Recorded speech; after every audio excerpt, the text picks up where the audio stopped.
Hi, welcome. My name's Kim. I'm on Instagram and Facebook as Crafty Chaos Emporium and now straight out of the box here on YouTube. Um, I figured, and a few people said, yes, the world needs more crochet vlogs, and you can turn it off, you can watch, completely up to you. So I thought I'll put that out there and see what happens. Um, so I thought I might just fill you in on what I've been doing, what I plan to be doing, and how everything's going in between. So basically, I've been crocheting for just on 50 years. Makes me feel really old to say that. My grandmothers both taught me how to crochet with the obligatory granny squares, and I've done things on and off over the years. I've had a crochet stall years and years and years ago where I was making beanies. I don't know if you remember those little owl beanies with the eyes on the front, and then I did little monsters and things like that. They didn't go so great, but they were fun to make, and most people at work bought them anyway, not the markets. I used to do markets about 30 years ago with my mum when I was an art teacher, and I was selling mid 90s different crafts, folk art and things like that. So that was fun, but again, things happen and we don't do those anymore. So early last year, I started markets again for crochet, mainly thanks to Aldi, and I've just realised there's 2 more sleeps till the Aldi yarn sale. Thanks to Aldi's yarn last year, I started making more little octopuses and things. I had actually started out wanting to make mandalas and little knee rugs and things, but the feel of that plush yarn gets you, doesn't it?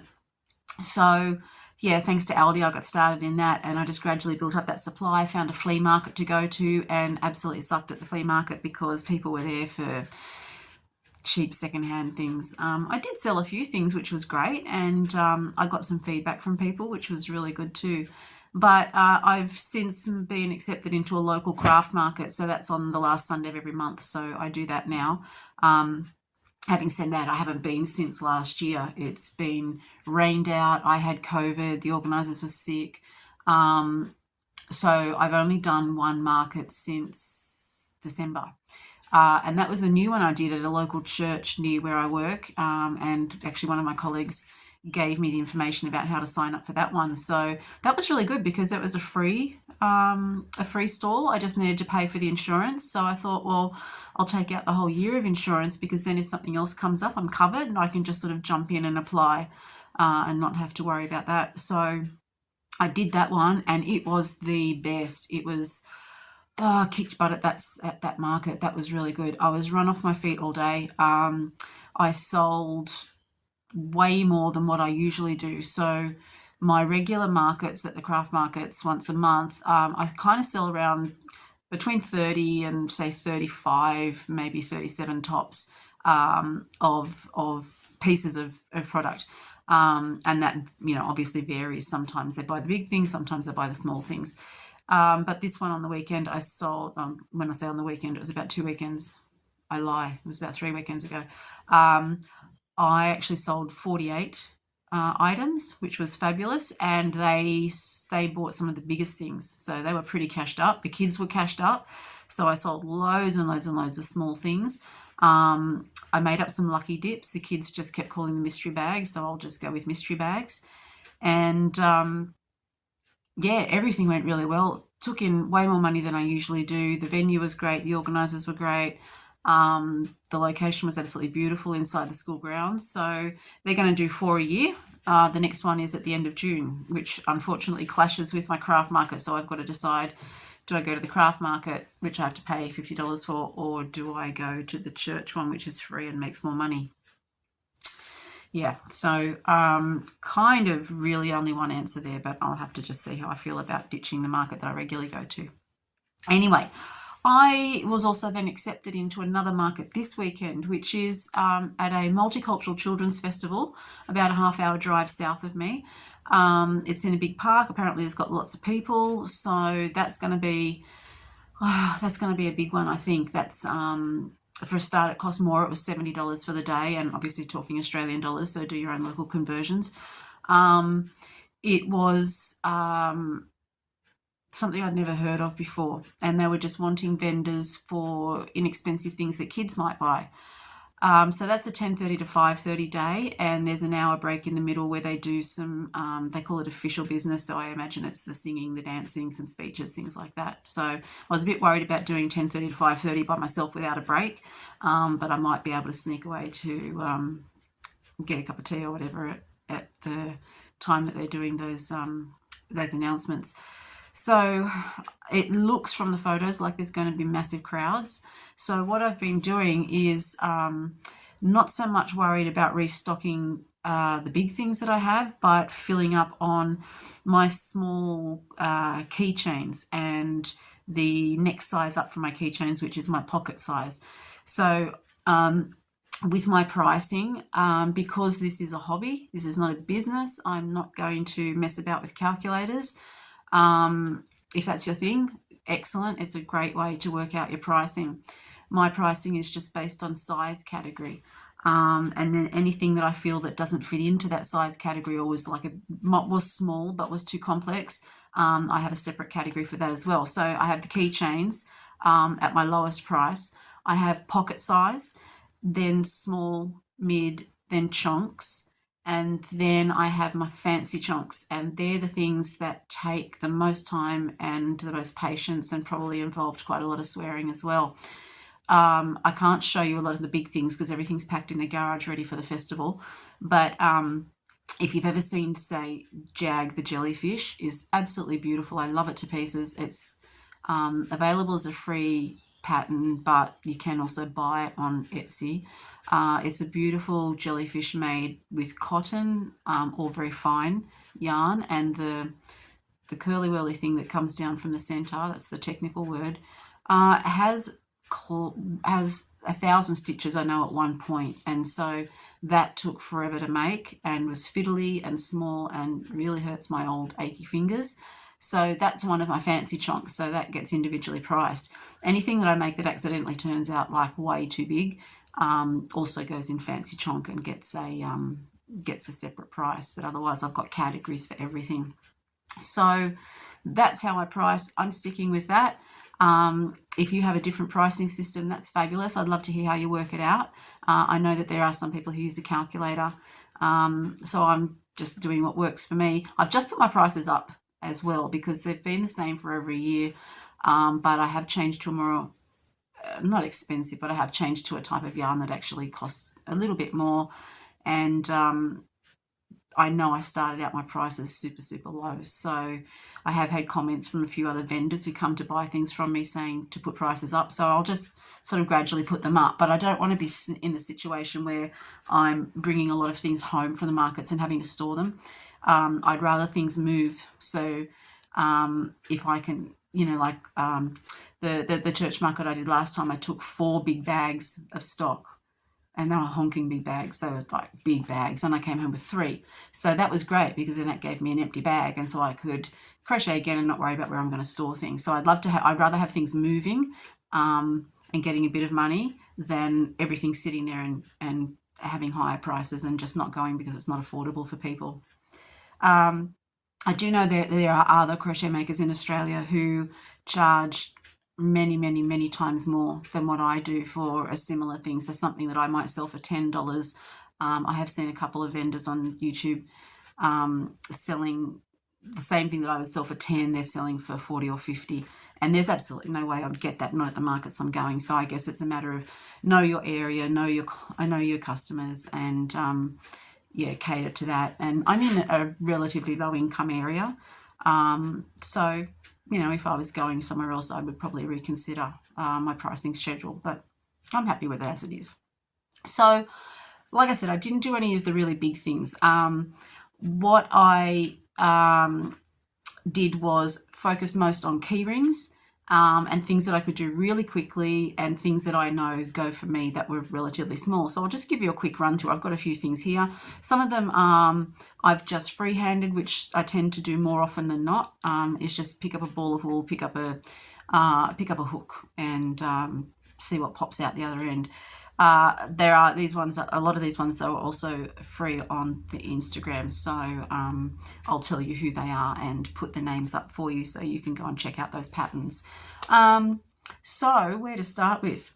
I'll just grab a couple of little key rings, and I'm just going to show you these really quickly. These are going to go straight into the tub. Anyway, so the obligatory little strawberries, nothing fancy about those. It's just a cone shape, and then I put a patch of chains on the top because I am an incredibly lazy person and I can't be bothered fluffing around with the leaves on top, so they go really well. So I've got a whole batch of those. Free-handed watermelons, that's just the circle that folds in half, nice and easy. The kids love those.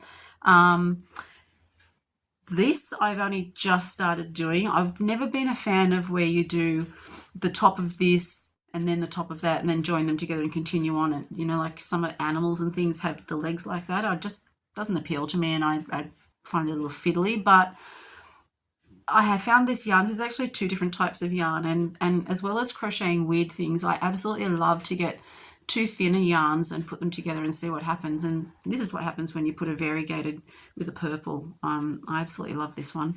So anyway, that pattern was nice and easy. Yeah, it's just a ring of 6 on both sides, and then anyway, I can't remember. I think I just freehanded that one. I'm pretty sure I did, and then I just sort of did a cone shape at the bottom. But anyway, I've made a whole bunch of hearts in different colours. I've never done hearts before because they're not really my thing, but I actually enjoyed making those and they feel really nice, so I thought I'll make a whole bunch of hearts. So hearts are on the keyring grid for the first time.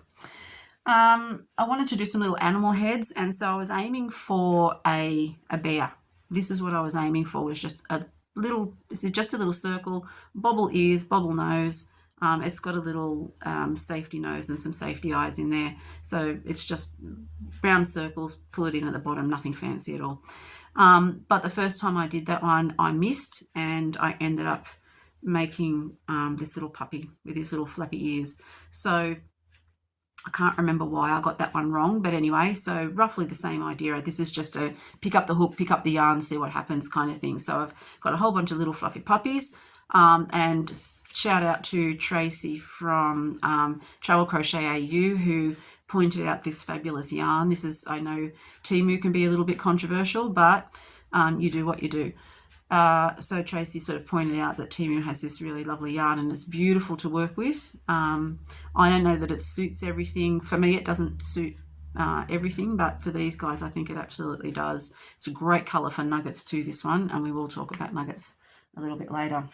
So I've done about 3 or 4 of each, of 3 or 4 of the dogs and 3 or 4 of the bears. And then along the similar lines of just a circle with bits sticking off it is this little frog. So that one's a key ring as well, and it's again just a circle, bobbles at the top, sticky outy bits on the side, and you've got yourself a fat little frog key ring. Super duper quick to make up, and again, shout out to Tracy, thank you. This is also some of that nice yarn from Temu. And this is not me doing an ad for Temu because I don't generally shop with them at all, but I wanted to try out a different type of yarn. So that frog on the keyring one actually came from this that I put in the Lucky Dips last time. So I just freehanded this little frog, and he's on one of those things that's got like the suction cup and then the spring, and then when you push the thingy in and it sticks, he does that popping off thing. If you have a look at my YouTube, the coloured one, the Instagram. If you have a look at my Instagram, I did a little thing about these a little while ago. So I put them in the Lucky Dip last weekend, and the kids that got them seem to like them. They're just from the party section of a cheap shop, and inside there is actually a little soccer ball. And then I sort of looked at those and thought, oh yeah, okay. And so I built the frog around the soccer ball. And then just because if you decide to do this, because the yarn here kind of, when you push the bottom in, the yarn kind of blobs over. You know how like when you get a muffin top on your belly? So the yarn kind of gets caught a tiny, tiny, tiny bit under the suction cup, and so then it won't stick.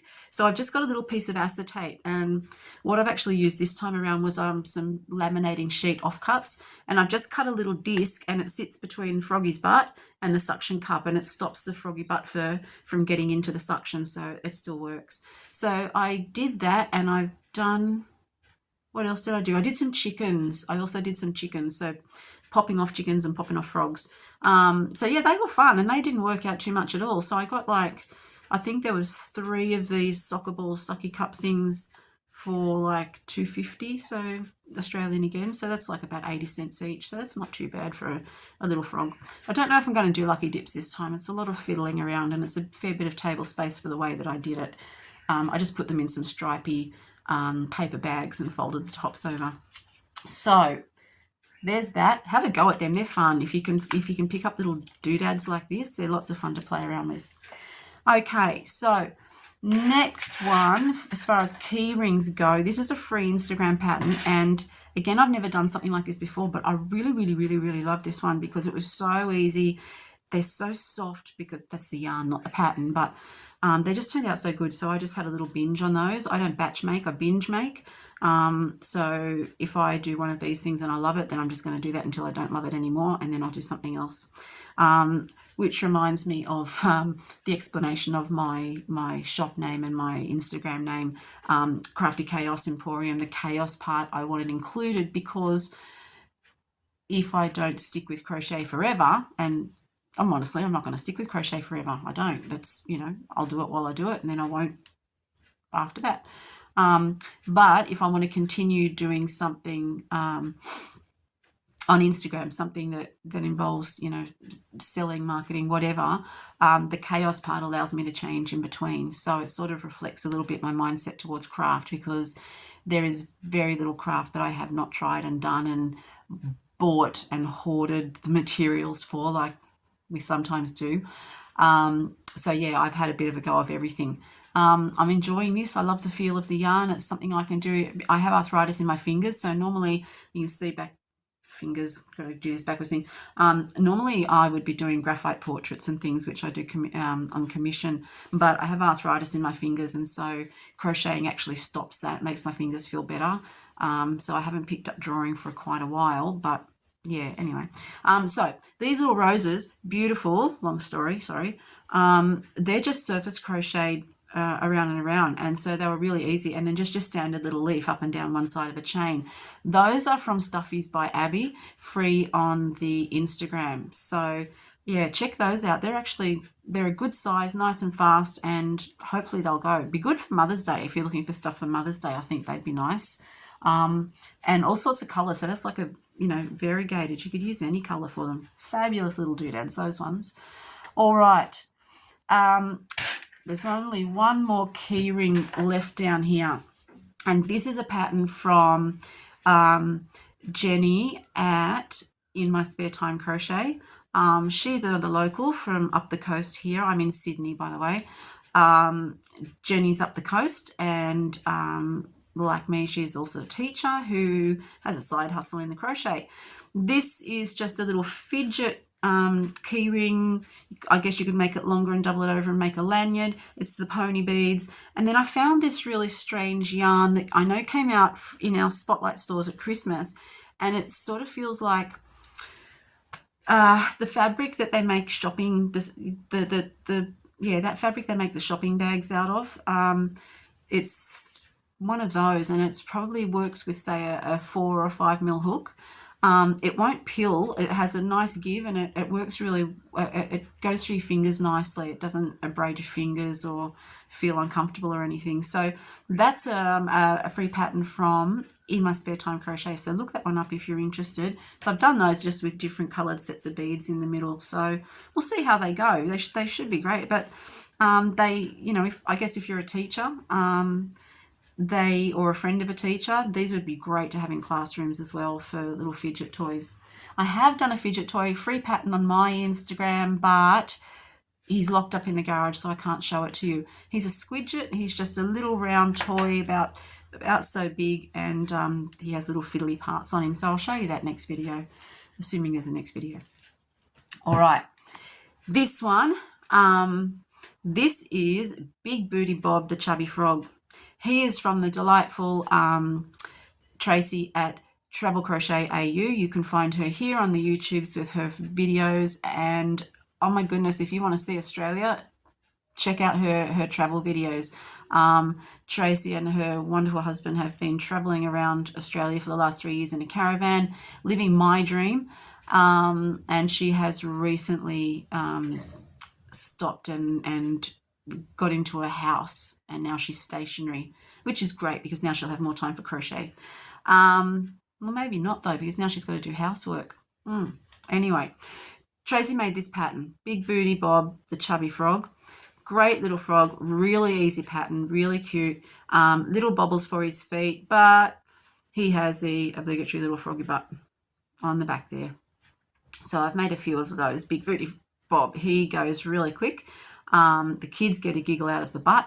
And last time I was looking at him, I was thinking I might even try doing one and make it sort of another colour just around the last bottom row and leave, so he's green on the top and say blue on the bottom, like he's wearing a little pair of jeans, but leave a little bit of a plumber's crack sticking out the top there.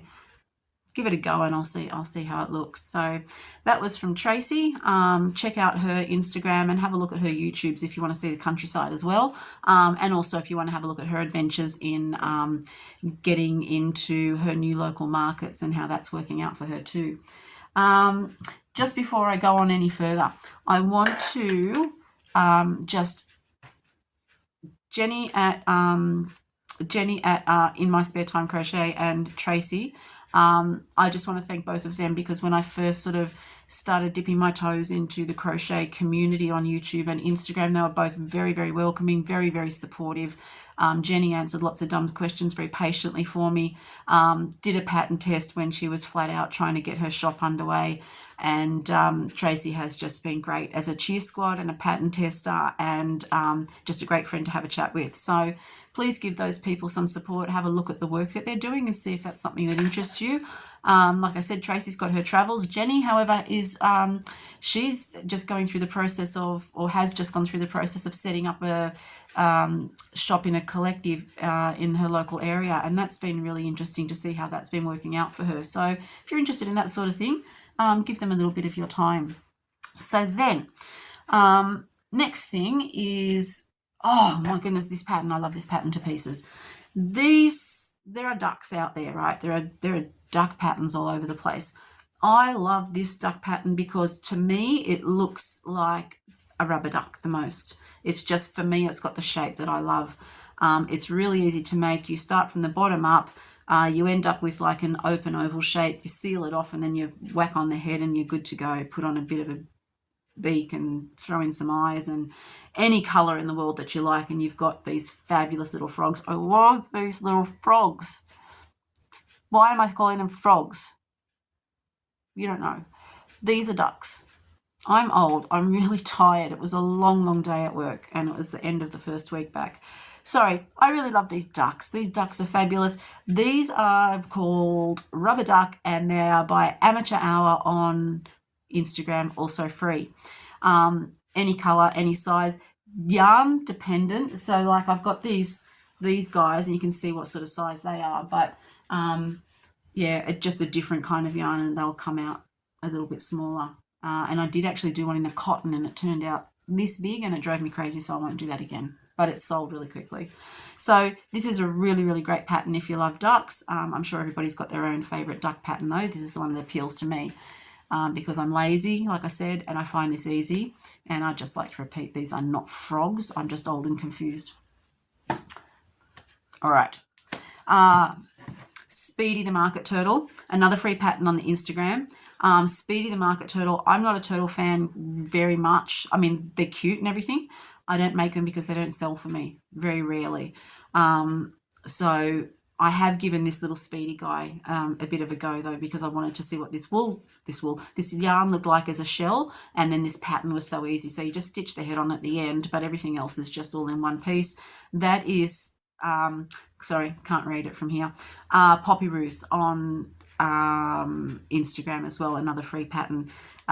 Looks great with all the different coloured shells. I do have, there's another one there, a little blue and green guy and the little variegated one. Very cute. I think there's another one behind me. No, it was this one. I lie. There is actually, look, another really super tiny, different yarn again. Little tiny duck. Oh, I lie. Look, there is another turtle. There we go. So I've done a set of 3 of those little market turtles. Great little pattern, really easy and freebie as well, which we love. Okay, this is Songbird Crochet Art. Glasses, can't read. Yes, Songbird Crochet Art. The pattern is these axelottals. I very rarely make these as well because I've made them. They sat there for ages and I only just sold the 2 of them last week, not last market. So this is a free pattern again on Instagram, and what I did was I made a whole bunch of pink ones and a bunch of blue ones, but I changed the faces around. So these ones have got the faces going that way, these ones have got the faces going that way. So I made a mix of them. So just to mix things up, you know, kids might like them that way, I don't know. Anyway, that's the way that I did them. Exactly the same pattern. You can see I just had to move the little gills and move the little faces around, and they're quite cute. I'm not really into the Minecraft thing yet.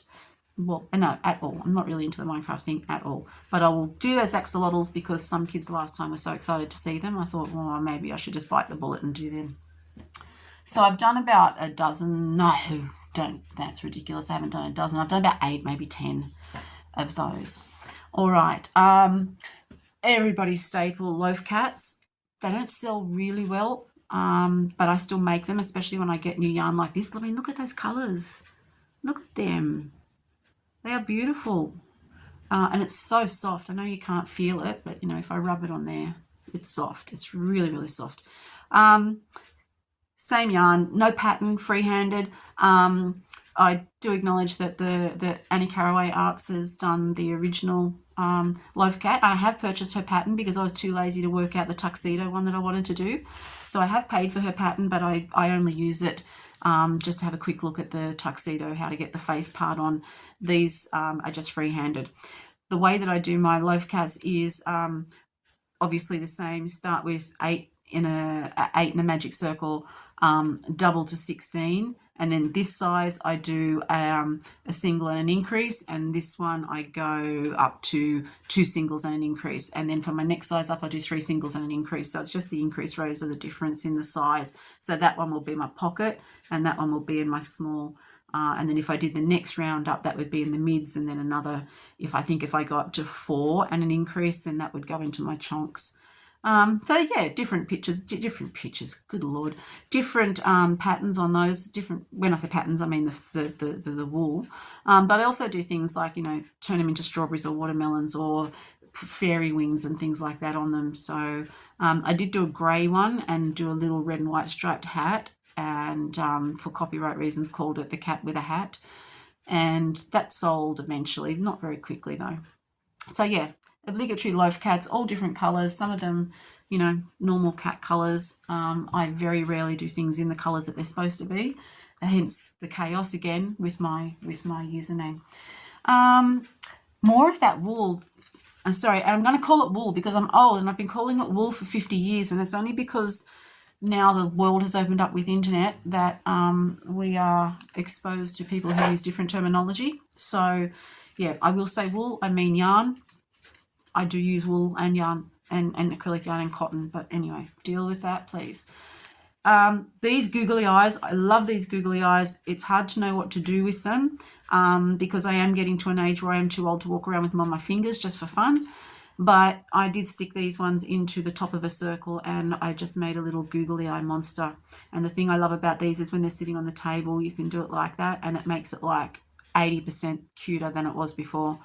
And you can tip them that way. So they are a little bit of fun, a little bit of expression in those. This is just a normal ball, and then I just did 3 legs on the bottom. So I don't know what it's supposed to be. So it's a monster with googly eyes. I have done frogs with googly eyes. Yeah, so if you've got any other googly eye thing ideas, that would be terrific. I can't remember what else. Oh, I did them on little worms, but nobody really liked them, so I gave them away to people who couldn't give them back. Okay, so then I had a bunch of this yellow yarn and I wasn't sure what to do with it, so I just thought eggs, and so I did a whole bunch of fried eggs. So they're key rings, nothing fancy, and again free-handed. So that's just started with I think 5 here, and then just increased a little bit and then changed over to white. did a double increase, didn't increase all the way around. And then when I got to the edges, I just did a few extra. So it's all single crochet, and then I just did a few double crochets and things around the edge to make it look like a fried egg. Some of them, depending on how tight I worked, and I do work very, very tightly, some of them work like a little poppet thing in the middle there, so that's a bonus. I'm thinking I might just put some little faces on them, so they kind of, I mean, they might end up looking a little bit like Gudetama, but I'm okay with that, because they're clearly not Gudetama. I tend not to do licensed characters. I just do original things. So yeah, that's just my personal choice. I know that the licensed stuff goes really well. It's just not something that I do. Yeah, so anyway, I've done lots of fried eggs. That's the last key ring that I think I've got here. So then the next thing, before I do a shameless plug for myself, the next thing I did was just whipped up some fancy poop bags, and they are the signage at my market stall for these is literally fancy poop bags. Some I've made as little characters, so the ones that have green bags in them, I've made them into little frogs. I've made some into chickens. This one's just a variegated one, and what I've done to close the tops is just, there's a little loop on one side, big loop on the other side, and you can just feed it through. The poop bags, I'm lucky enough to have a shop across the road that sells things for $1. It's called Dollar World, funnily enough, and they have lots and lots and lots of products for $1. And so I can get a packet of like 6 poop bags for $1. So for what's 6 for $1 is 33. So that's about 16 cents for a bag of little plastic poop bags. And then I don't know, what's that, about $1 worth of yarn. So they're going for $6 on my stall. A lot of people looked at them last week. A lot of children came along and pulled the friggin' bags out, so I had to rewind all the bags back in again. People, watch your children at markets, please. Okay, if you're a crocheter, I'm sure that you already do. All right, so that's basically what I've been spending my time on the last week, getting ready for the market, is all of those little key rings and little tiny things, because I think that's what's going to go at this festival. Having said that, I really have no idea what's going to go at this festival because I haven't done it before. So the other thing that I've been making a little bit of, just in case, and this is a pattern of my own that is free on my Instagram, is, and actually both Tracy and Jenny tested this pattern for me at the beginning, along with a few other people, which was fabulous. This is my Saucy Nug. And so basically here's just a nugget with like leggy frog arms and legs. And then I've just made a little hat. Now for my hemisphere, that is tomato sauce. If you are in a different hemisphere, that may well be ketchup. Whatever you choose to dip your nuggets in, you can adjust the color to suit. So I've got some that are brown for barbecue sauce. I've got some that are a lighter color for mayo, or there's an orange one for the sweet and sour sauce, which I believe is the only thing you should dip your nuggets in. So Saucy Nugs, free pattern on my Instagram. Knock yourself out if you want to go with those. I'd love to see the ones that you make. So I sell that as the nugget, and then the kids can pick the hat and try the hats on. And so they've got a little dress up nugget. In that same pattern is also Baby Nug. He doesn't, or does Baby Nug have a hat? I can't remember if Baby Nug has a hat. Someone might remind me if they were a pattern tester for Baby Nug. Baby Nug does have a nappy diaper if you're in a different hemisphere. But yeah, Baby Nug's really nice and easy to make. He's just a little bit bigger than your normal Nug, and then he's got little popcorn, same as Big Nug. Saucy Nug, they've just got little popcorn arms and popcorn feet, which is just a bobble, really. So it's a bobble on the end of a string of chain. So yeah, the nuggets, I'm selling them. Where did I put it? Here it is. I sell those in a little sauce container, so you can pick out your sauces. So there's the lighter colored sauce, and there is, if you like it, and I don't, but anyway, there's I'm just going to do this quickly because I've been talking forever. Anyway, barbecue sauce hat. So then the kids can pick their sauces and pop them in the little sauce container, and off they go with their Saucy Nug, and they can play little Saucy Nug dress ups. Last thing of all, currently in testing, and if you've watched Travel Crochet AU's video from last night, you'll have seen this already. I am full of stupid ideas, and so banana chicken banana. good Lord, chicken banana. Um, Chicken banana was just a random idea, and then I googled and I saw I couldn't see it anywhere. And funnily enough, Notting Hook Crochet was testing a chicken banana just a couple of days after I got my pattern test out there. So I've currently got 8 or 9 people working on this as a pattern test. It's really, really simple. It will be free on Instagram, but I'm also going to put a more detailed version on Etsy with photos because I am trying to get my Etsy up and running. I've only got one pattern on there at the moment, and I'll show you through that one next time, or you can look on my Instagram or my Etsy, same name, Crafty Chaos Emporium. Banana chicken will be out soon, probably Monday or so Australian time. It's currently Thursday, late Thursday afternoon, and it's freezing cold. Just an aside. So chicken banana is really simple. He just starts at the butt end, up the banana, do a bit of a curve with some short rows, continue up to the top, another short row to make his head level off a bit so that you can put the comb on. The comb is surface crochet.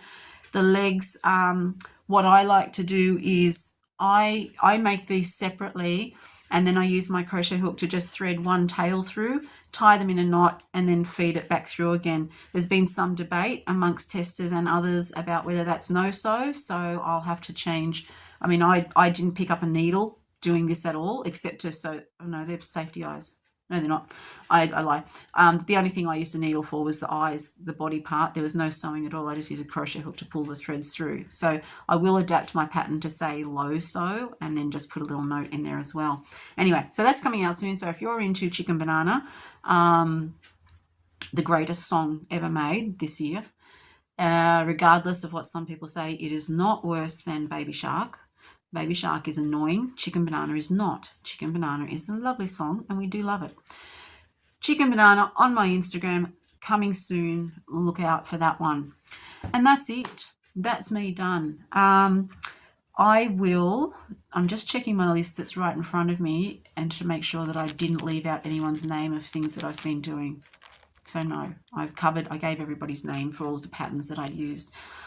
So yeah, I've got this festival coming up on Sunday.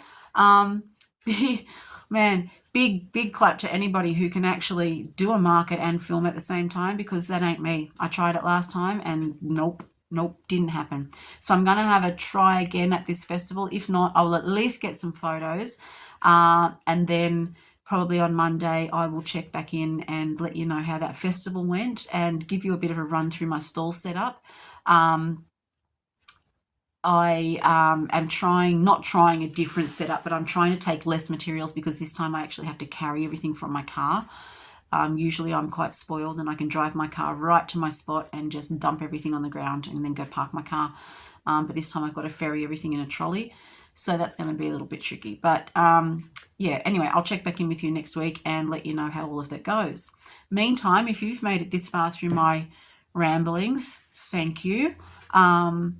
If this is something that you're interested in, please hit the like and the subscribe, and you know how all of that sort of thing goes. Tell your friends, bring your friends, and I will see you next time, probably early next week. I don't plan on sticking to a regular schedule because hence the chaos in my name should be enough to tell you that. I'll be on a regularly irregular schedule. So that's it. I will check you next week. Thanks again for hanging around, and yeah, take care and be kind to each other. I'll see you next time. Bye.